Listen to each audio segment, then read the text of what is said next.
તો ફ્રેન્ડ્સ, જૂનાગઢ આવી અને અમે પહોંચી ગયા હતા ગિરનાર વાસણ ભંડારમાં. તો અહીંથી વાસણોની થોડીક ખરીદી કરવાની હતી.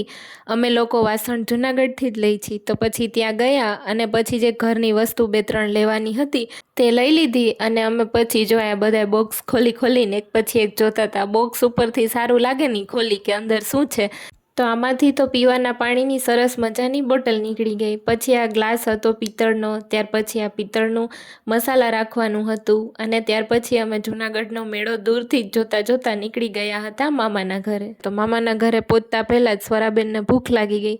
તો મમ્મી પપ્પાને તો ઘરે જવા માટે નીકળી ગયા મામાના, અને અમે લોકો અહીંયા પાણીપુરી ખાવા આવી ગયા. તો આ સ્વરાબેનને જો મોઢામાં આખી પૂરી જાતી નથી, તોય કે ના, તમે મારો વિડીયો ઉતારો, હું આખી પૂરી જ ખાઈશ. તો જો બેન હમણાં ખાઈને થમ્સઅપ કરશે હો.